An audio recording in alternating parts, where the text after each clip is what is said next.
데살로니가 전서 2장 16절 말씀 다 같이 한 목소리로 받들도록 하겠습니다. 우리가 이방인에게 말하여 구원받게 함을 그들이 금하여 자기 죄를 항상 채우매 노하심이 끝까지 그들에게 임하였느니라. 아멘. 우리가 이 하나님의 복음을 전하는 것을 방해하는 그 유대인들의 경우를 통해서 심판의 길을 가는 그 과정을 살펴보았습니다. 이제 그 과정은 우리가 이제 이 구원의 과정과 기본적인 원리에는 방향이 반대일 뿐이지 그 점점 이렇게 가속도가 붙고 또한 그것이 이미 그 길을 가는 것을 통해서 이미 사실은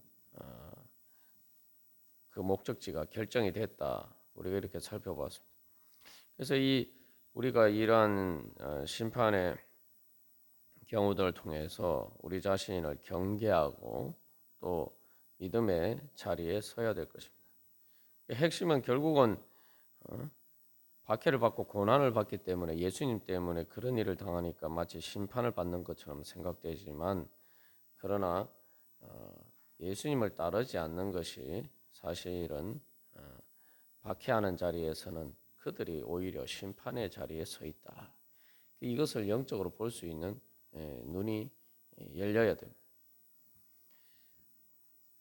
그래서 이 심판의 그러한 길에 있을 때에 문제는 이 안 좋은 방향으로 점점 이렇게 가속도가 붙을 때에 점점 돌이키기가 그만큼 더 어려워진다는 것이죠. 어제 이제 우리가 예를 들었습니다만 하루의 마지막에 그 폭포가 있는 그러한 강물을 거슬러 올라가는 것과 같다라고 봤을 때에 구원은 그런 과정이라면은 심판은 바로 그렇게 그 폭포에서 떨어져는 그러한 그 종착지를 향해서 이렇게 점점 빨리 가게 되죠. 그 폭포가 가까우면 가까울수록 전부 다 물살의 속도가 더욱더 빨라진단 말이죠. 그렇게 되면은 거기서 사실은 방향을 돌이켜서 거슬러 올라가는 것이 그만큼 힘들어집니다. 이사야 64장 7절 말씀에서도 주의 이름을 부르는 자가 없으면 스스로 분발하여 주를 붙잡는 자가 없사오니 이는 주께서 우리에게 얼굴을 숨기시며 우리의 죄악으로 말미암아 우리가 소멸되게 하셨음이니이다. 이 하나님께서 얼굴을 숨기셨다 이렇게 되어 있는데 이것은 이제 하나님의 관점에서 우리와 하나님과의 관계를 보여주는 것이죠. 내가 돌이키지 않고 점점 그렇게 죄를 바라보고 가면은 하나님의 얼굴이 보이지 않죠. 이 심판의 길을 가는 것은 하나님을 대적하는 것이고 하나님이 기쁘시게 하지 않는 것이기 때문에 하나님을 바라보지 않는 것입니다. 하나님을 등지는 것이죠. 하나님을 등지면은 점점 어두워지죠.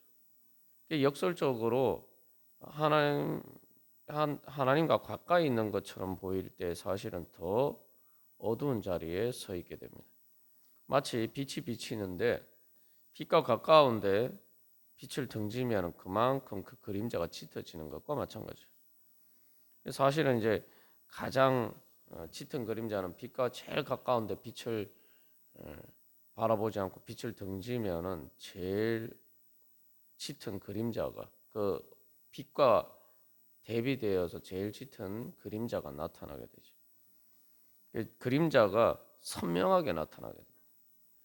이제 유대인들이 바로 그런 경우죠. 그들이 이방인들보다 하나님과 더 가까운 자리에 있었는데 하나님을 등짐으로 인해서 더 어두워지게 되고 그들 가운데 나타나는 그 어두움이 더 짙게 나타난단 말이죠.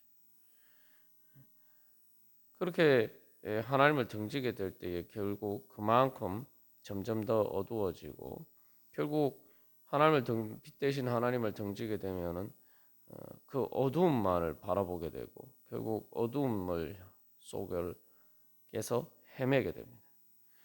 우리가 빨리 돌이키는 것이 중요한 것이 그만큼 그렇지 않으면은 그만큼 내가 주님과 반대되는 방향으로 간 만큼 그것을 거슬러 올라가는 것이 그만큼 힘이 들기 때문에.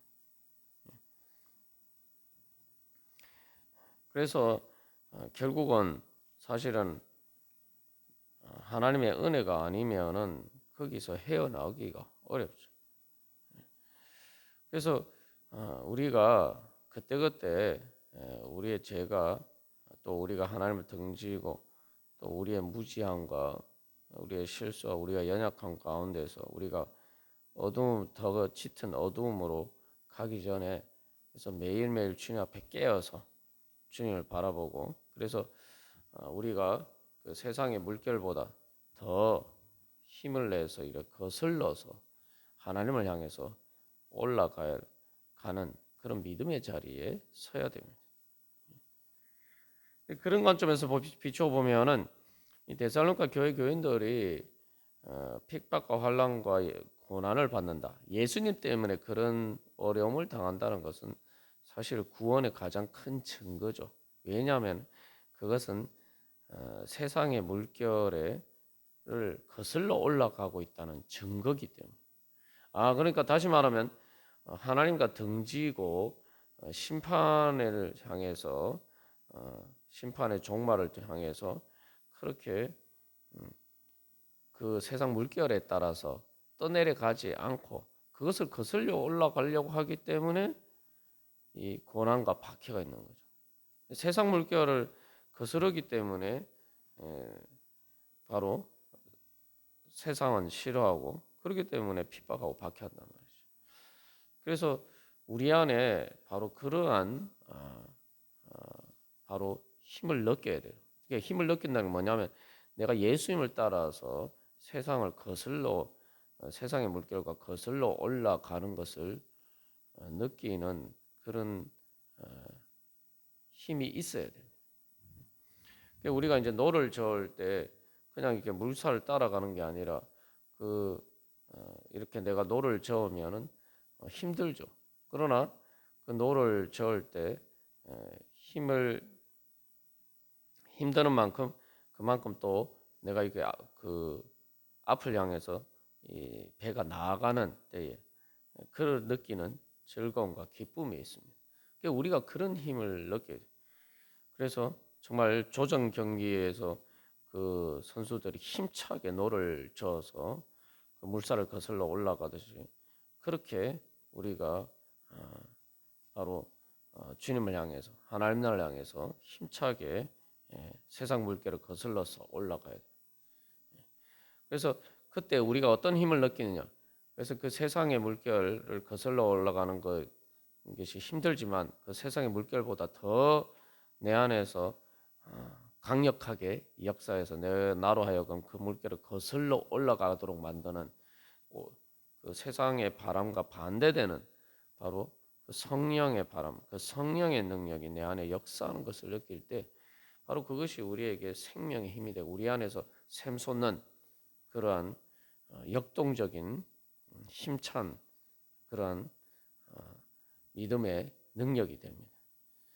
우리가 그것을 위해서 그래서 내가 처음에 힘들지만 힘을 줘야 돼. 힘을 줘서 내가 믿음으로 주님을 따라가고자 우리의 방향을 돌이켜야 됩니다. 그게 회개죠.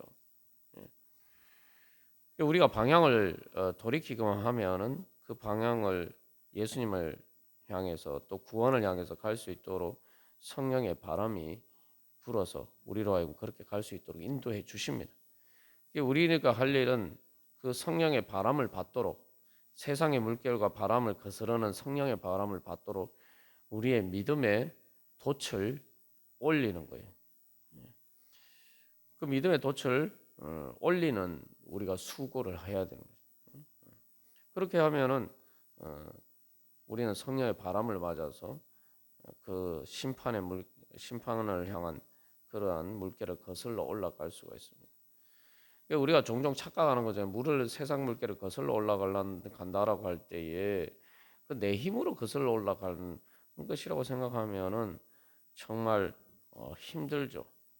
그러나 사도 바울이 이야기하는 그 데살로니가 교회 교인들이 주어진 은혜, 많은 환난 가운데서 성령의 기쁨으로 말씀을 받았다라고 하는 그 성령의 부분이라는 것은 내가 해야 될 수고는 물을 거슬러 올라가는 그 힘이 아니라 그 힘을 그 성령의 그 세상 물결을 거스르는 성령의 바람을 받을 수 있도록 내가 믿음의 돛을 올리는 일을 우리가 하는 것입니다. 그리고 그 믿음의 돛을 올리면은 성령의 바람을 받아서 우리가 생각했던 것보다 훨씬 더 수월하게 우리가 세상 물결을 거슬러 올라갈 수가 있습니다. 우리가 그래서 여기서 기억할 것은 세상 물결을 거슬러 올라가는 그것이 어려운 것이 아니라 우리가 고난과 박해 가운데 또 여러 가지 주님을 향한 따라가기 위해서 수고하는 가운데 힘든 것은 내가 믿음의 돛을 올리는 수고라는 거죠. 우리가 수고만 하면은 그 다음에 성령의 바람을 받으면 오히려 더욱더 즐겁고 기쁘게 더욱더 수월하게 오히려 성령의 바람을 따라서 하나님 나라를 향해서 나아가는 그러한 상쾌함을 느끼면서 주님을 향해 나아갈 수가 있습니다.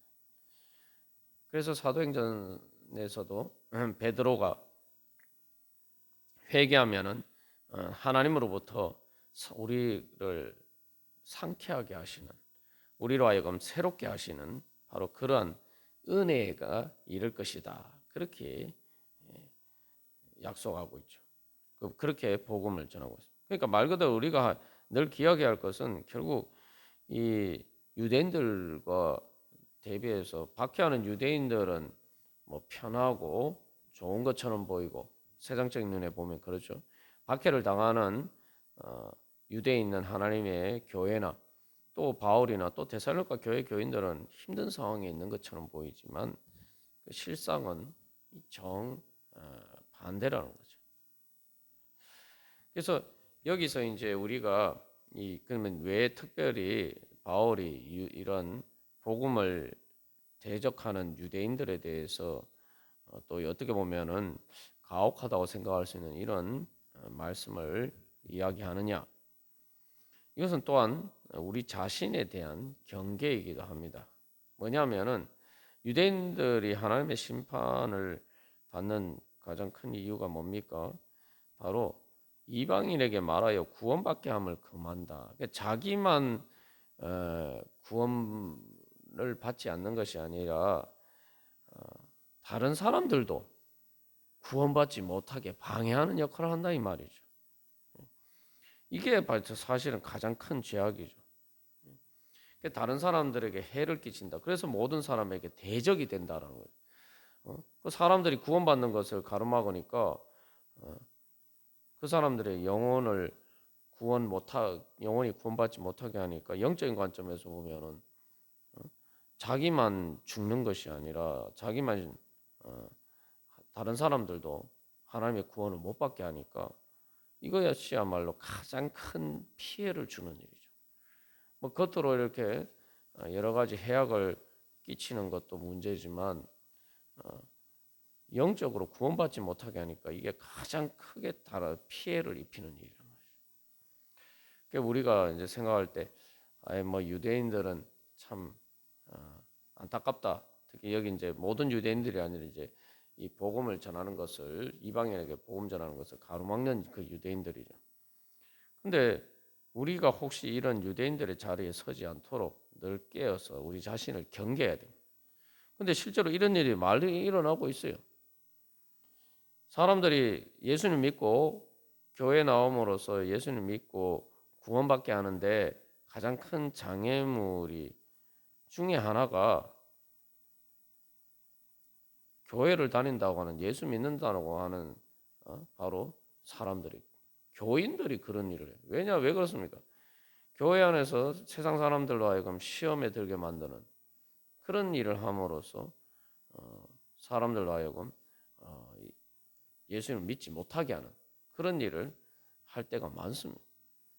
뭐 그 시험이라는 것이 뭐 우리가 정당하게 하나님의 뜻을 따라서 행하는데 세상 사람들이 반대하는 것을 이야기하는 게 아니.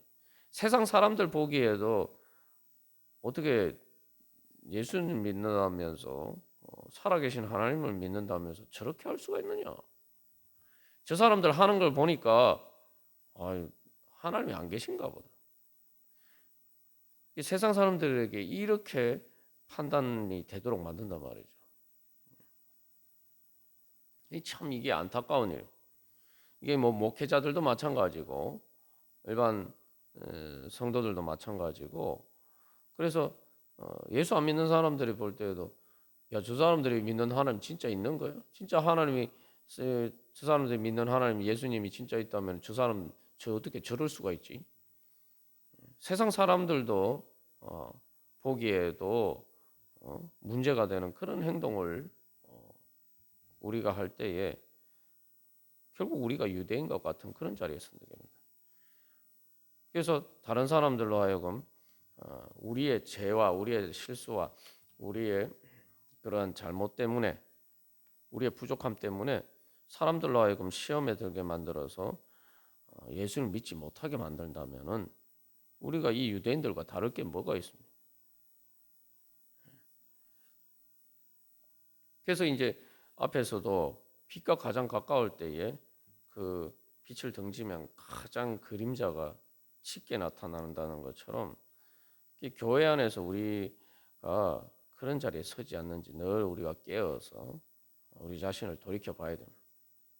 예수님이 이 작은 소자 하나로 실족하게 하면은 차라리 연자 맷돌을 목에 매달고 물에 빠져 죽는 것이 더 낫다. 그렇게 말씀하십니다.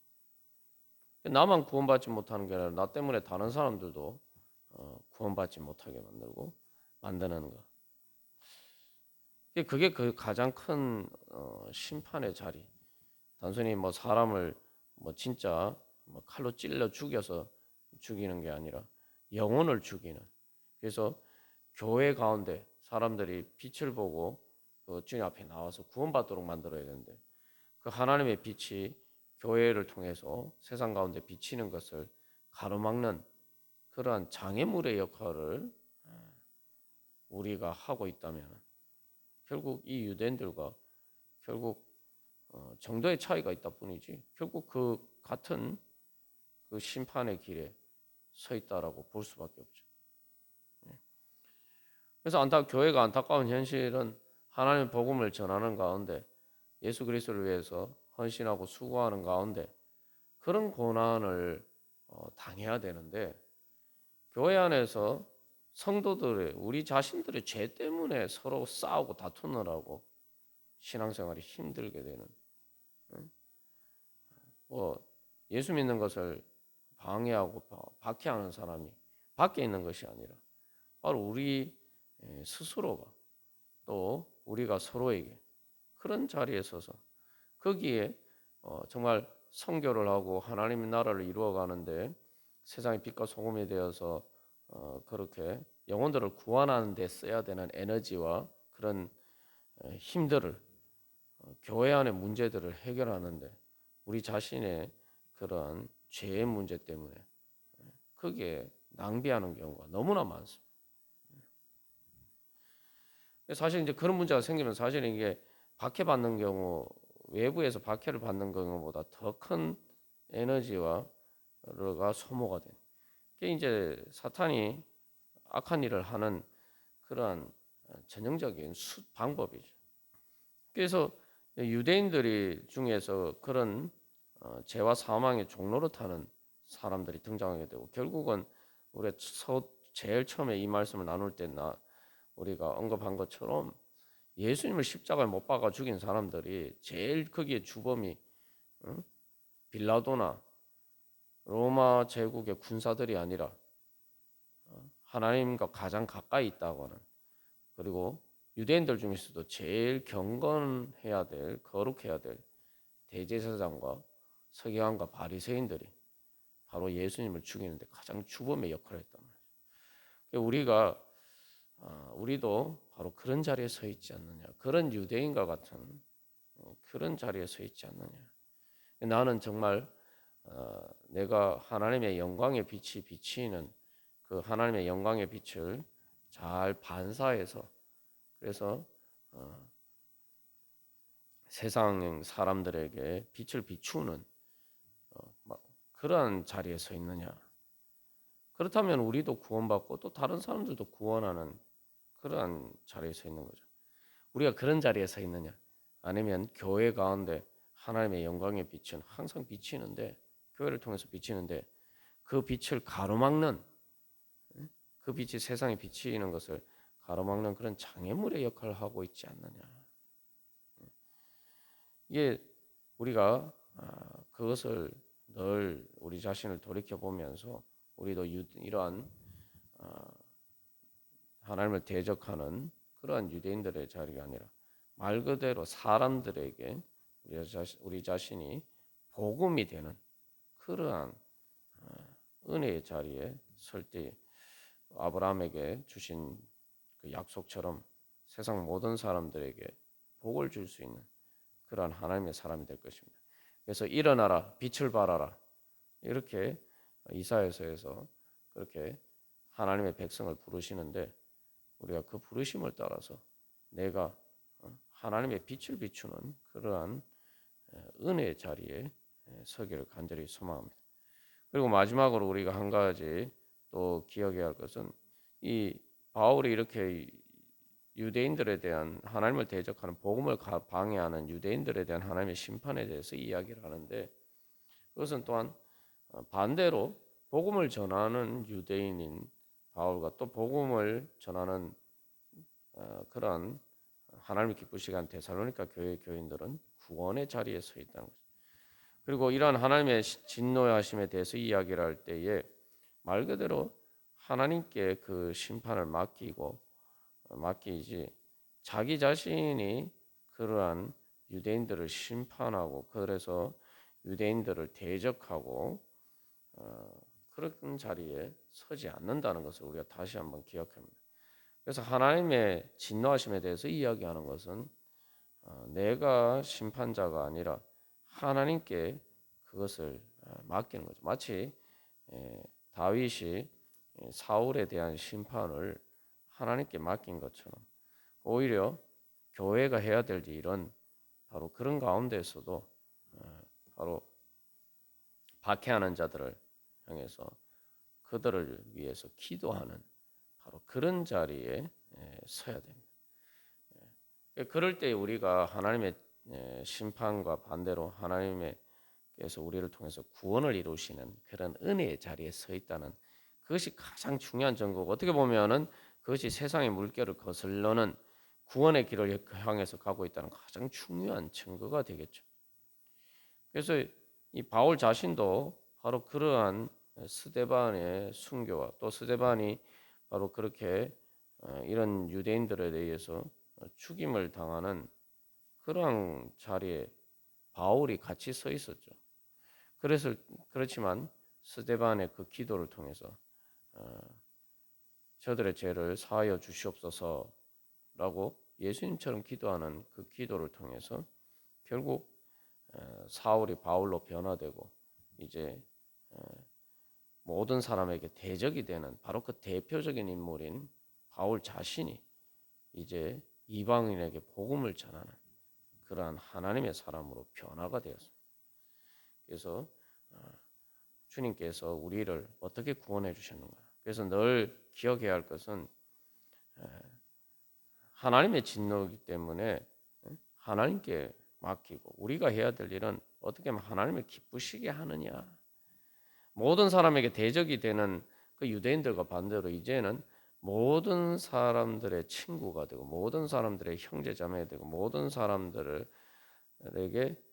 은혜를 베푸는 그러한 자리에 서기를 소망할 때에 우리가 가장 확실한 예수 그리스도를 따르는 그러한 바울과 같은 또한 그런 자리에 설 수가 있을 것입니다. 그래서 우리가 오늘도 주님 앞에 기도하면서 소망하는 것은 우리가 사실은 바울처럼 하나님을 기쁘시게 하지 않고 또 뭐 다른 사람들은 둘째치고 우리 자신에게 우리가 스스로 대적이 되는 그래서 우리 자신의 영적인 성장과 우리 자신의 구원을 사실은 가장 가로막는 가장 큰 장애물이 누굽니까? 바로 우리 자신이 옛자예요. 그런 우리를 주님께서 그 죄에 대해서 진노하시지만 우리를 심판하지 않으시고 오래 참으시면서 우리가 어제 나눈 것처럼 우리를 불러주셨고 회개할 수 있도록 우리에게 기회를 주셨어요. 그래서 우리가 그런 주님의 은혜 때문에 그 진노의 길에서 구원을 향해서 돌이킬 수가 있었던 거죠. 이제 우리가 그 길을 갈 때 또 우리가 또 다른 사람들을 위해서 또 그렇게 이제 말 그대로 다른 사람들에게 복음을 전하여서 구원받게 하는 그래서 바울과 같은 사람도 예수님 핍박하고 박해하는 그 사람들도 구원받게 만드는 그러한 은혜의 자리에 서기를 소망하면서 주님 앞에 나아갈 때 주님께서 우리를 통해서 역사하실 줄 믿습니다. 우리가 제일 먼저 사실은 이런 하나님의 진노하심을 피할 수 없는 유대인들의 자리에 서 있었는데 하나님의 주권적인 은혜로 마치 바울이 다메섹 도상에서 예수님을 만남으로 그가 변화되어서 이방인을 향한 사도가 된 것처럼 사실 우리도 다 하나님이 그런 은혜를 주셔서 우리가 오늘 은혜의 자리에 서 있는 것입니다. 그래서 우리가 이제 우리도 또한 그런 은혜를 베풀어 줄 수 있는 하나님의 구원과 축복의 통로가 되기를 소망하면서 모든 사람들에게 복을 주는 그러한 축복의 사람이 되기를 소망하면서 주님 앞에 우리 함께 기도하겠습니다.